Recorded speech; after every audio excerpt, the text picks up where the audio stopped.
أعوذ بالله من الشيطان الرجيم.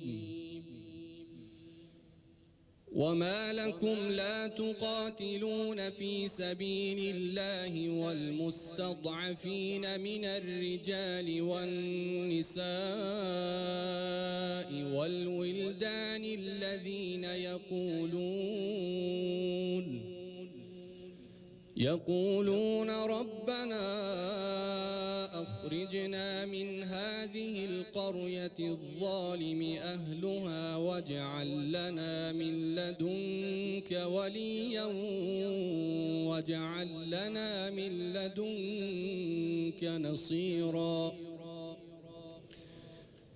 الذين آمنوا يقاتلون في سبيل الله والذين كفروا يقاتلون في سبيل الطاغوت فقاتلوا أولياء الشيطان إن كيد الشيطان كان ضعيفا.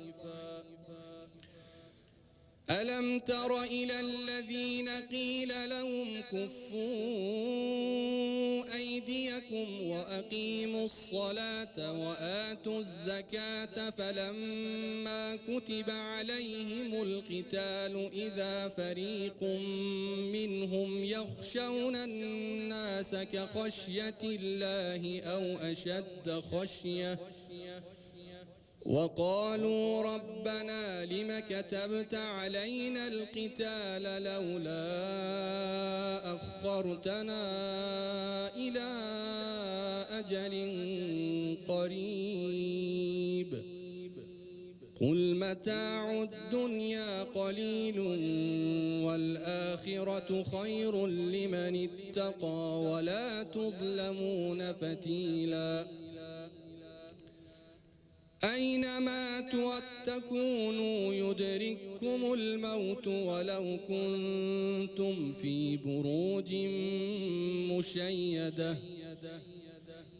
وإن تصبهم حسنة يقولوا هذه من عند الله وإن تصبهم سيئة يقولوا هذه من عندك قل كل من عند الله فما لهؤلاء القوم لا يكادون يفقهون حديثا.